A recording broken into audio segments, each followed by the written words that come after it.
Hello नमस्कार दोस्तों। कैसे हैं आप? आशा करता हूँ आप सभी अच्छे होंगे। वीडियो पसंद आई हो तो वीडियो को पूरा अंत तक देखिए। एक शाम प्राची टीवी पर सीरियल देख रही होती है। तभी उसकी सास वहां आती है। अरे सीरियल में तो ऐसे मग्न है जैसे आज रात का खाना पड़ोसी आकर बनाएंगे। मुझे पता ही नहीं था आपने अपने बेटे की शादी पड़ोस में भी की हुई है। हैं? मतलब? मतलब इस घर में सारा काम बहू ही करती है, आप तो सिर्फ खर्राटे मारती हैं। अच्छा जी, फिलहाल तो तुम आराम फरमा रही हो। चलो जाओ, ये मेरे टीवी देखने का समय है। आहा, इसीलिए मुझे भगाया जा रहा है।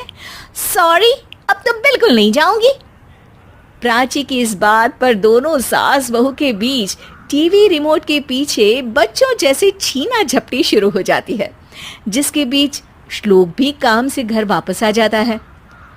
हाँ, आज मेरी चूहे बिल्ली की जोड़ी किस बात पर झगड़ रही है? अरे तेरे बीवी मुझे टीवी ही नहीं देखने दे रही। अरे तुम्हारी मम्मी मुझे खाना बनाने के लिए फोर्स कर रही है। अरे वाह, ऐसे बेतुके रीजन पर तो बच्चे भी झगड़ा नहीं करते। अरे मुझे कुछ मत बोल, सब इसने ही शुरू किया है। हाँ हाँ, जैसे आप तो बहुत दूध की धूली है ना। अरे बस, दोनों चुप। प्राची जाओ, खाने की तैयारी करो। और माँ तुम छोड़ो, तुम्हें क्या बोलूं, शांति से अपना सीरियल देखो। मुझे दोबारा लड़ने की आवाज सुनाई नहीं देनी चाहिए। ऐसा बोलकर श्लोक वहां से चला जाता है, जिसके पीछे पीछे प्राची भी कुछ न कुछ बड़बड़ाते हुए रसोई में चली जाती है। हाँ हाँ, सासू जी को तो कुछ बोलेंगे ही नहीं, बस मुझ पर ही हुक्म चलता है, खाना बनाओ, जैसे मैं इनके घर में खाना बनाने के लिए आई हूँ। इसी तरह शाम बीतती है और रात को श्लोक और प्राची की सास खाना खाकर सोने चले जाते हैं, लेकिन प्राची गुस्से में कुछ खाए बिना काम में ही लगी रहती है। इस घर में किसी को घंटा फिक्र नहीं पड़ता मैं खाऊं या भूखी रहूं। प्राची कुछ देर के लिए रसोई से बाहर जाती है और जैसे ही वापस आती है तो वहां दूध का भरा ग्लास देखकर हैरान रह जाती है। फिक्र पूरी है, बस दिखाना नहीं है। प्राची दूध पीकर सोने चली जाती है और अगली सुबह एक बार फिर सास बहू का कार्टून नेटवर्क स्टार्ट हो जाता है। ये तुमने ही किया है। अरे अजीब जबरदस्ती है, मैं बोल रही हूँ मैंने कुछ नहीं किया। दोनों ने मिलकर पूरे घर को पागल खाना बनाया हुआ है। यहाँ कोई नॉर्मल इंसान तो रह ही नहीं सकता, इसीलिए अब पड़ोसी क्या रिश्तेदार भी घर आने से कतराते हैं। और सुन बेटे, तू भी चंगा, तेरी माँ भी चंगी, तेरी बीवी भी चंगी, रिश्तेदार। हाँ जी, आपको नहीं पता क्या, गंगाधर ही शक्तिमान है, रिश्तेदार ही। हाँ हाँ, बस समझ गया। कभी जानवरों जैसे लड़ेंगी तो कभी जुगलबंदी करेंगी। भाई मैं आप दोनों के बीच में नहीं फंसना चाहता। सास बहू की इस मन मौजी जोड़ी से परेशान होकर श्लोक अपना सिर खुजलाता वहां से चला जाता है। चलो अब मैं भी कीर्तन में जा रही हूँ। इस पर जैसे ही सास कमरे में अपना पर्स लेने जाती है तो वहां नाश्ते की प्लेट रखी देख मुस्कुराने लगती है और नाश्ता करके घर से बाहर निकलते हुए कुछ पैसे टेबल पर रख जाती है, जिसके कुछ देर बाद सिलेंडर वाला घर आता है। ओ मोरी मैया, मैं सिलेंडर के बारे में तो बिल्कुल भूल ही गई थी। घर खर्च के सारे पैसे भी मम्मी के पास है और श्लोक से बोला तो उल्टा 4 बात सुनाएंगे। प्राची ये सोच ही रही होती है कि अचानक उसका चेहरा चमक उठता है और वो घर में आकर इधर उधर देखने लगती है।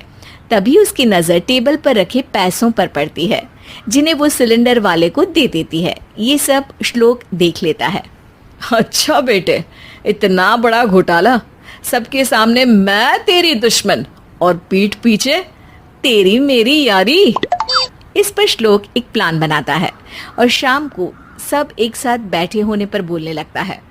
माँ, तुम दोनों की बहुत लड़ाई होती है, इसलिए मैं सोच रहा हूँ कि प्राची को उसके घर छोड़ाऊं। इससे वो भी खुश रहेगी और तुम भी। अचानक श्लोक की ये बात सुनकर सास बहू शौक से उसकी तरफ देखती है। अरे ऐसे कैसे घर छोड़ाओगे, मुझे कहीं नहीं जाना। अरे तुमने बोला नहीं पर मैंने सुन लिया, तुम्हें मम्मी के साथ रहना अच्छा नहीं लगता, मुझे पता है। अरे वाह, अरे जब बहू खुद कुछ काम बोले तो वो तुझे सुनता नहीं, और अब जो इसने बोला ही नहीं वो तू समझ गया। जब उसे नहीं जाना तो फिर जबरदस्ती क्यों कर रहा है? अच्छा, फिर आपको मौसी के घर छोड़ाता हूँ। बस अब आप दोनों एक घर में एक छत के नीचे नहीं रह सकती। मैं इस टॉम एंड जेरी की जोड़ी को और नहीं झेल सकता। है? ऐसे कैसे नहीं रह सकते?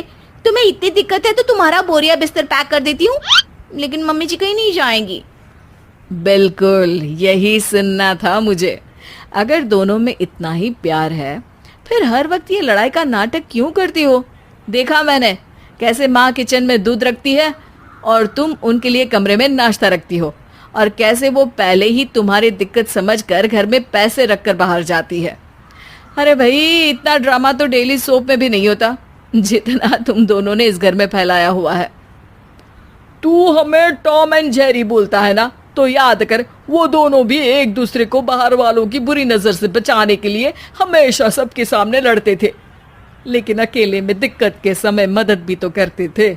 बस हमारा रिश्ता भी कुछ ऐसा ही है। और वैसे भी अगर सास बहू में तू मैं नहीं होती तो दुनिया वालों को कहानियां कैसे मिलेंगी?